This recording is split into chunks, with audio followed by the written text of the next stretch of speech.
Kasako Media, tunaangazia maisha, tunaandika kesho.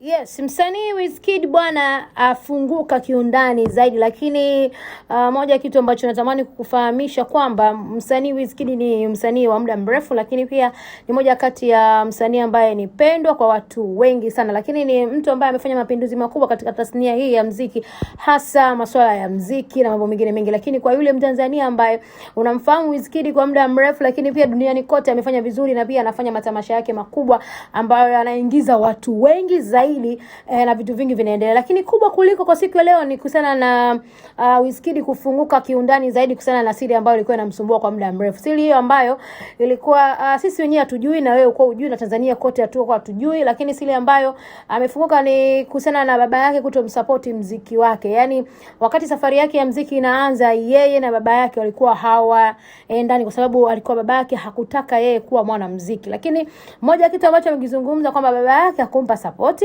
yoyote ile ambayo alikuwa anahitaji kama mtoto, lakini pia yeye alikuwa anapambana hivyo kuhakikisha kwamba anasogeza gurudumu hili la muziki kusonga mbele. Lakini hata kwenda studio babake alikuwa anamkataza kabisa, anasema hapana, haiwezekani ukaenda kufanya masuala ya muziki wakati mimi nataka usome. Je, unadhani kwamba Wizkid asingepambana na ile karama yake ya uimbaji wa nyimbo ambazo wewe unaburudika sasa hivi, unadhani angekuwa nani angekuwa amekaa kwenye nafasi ya Wizkid? Lakini angemsikiliza baba yake, kitu gani ambacho kingetokea baada ya kumsikiliza baba yake? Angesoma, angekuwa daktari, angekuwa nani? Kama wewe unatamani, unajisikia au una feeling kwamba Wizkid angekuwa ni nani kwa wakati fulani, kwa siku fulani, lakini kwa vile Wizkid alikuwa na maono makubwa ya muziki, ndio maana alingangania kuwa mwanamuziki, ndio maana sasa tunamuona Wizkid anafanya vizuri kwenye matamasha yake, anajaza watu zaidi ya 40,000. Ni kitu kikubwa sana, na jambo hili watu wengi walikuwa hawalifahamu kiundani kuhusiana na hii story niliyokuletea siku ya leo. Lakini kubwa kabisa, hebu niambie kwenye comment ya hapo, je, unadhani Wizkid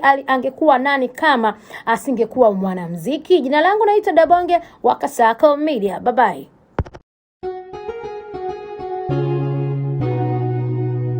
Kasako Media, tunaangazia maisha, tunaandika kesho.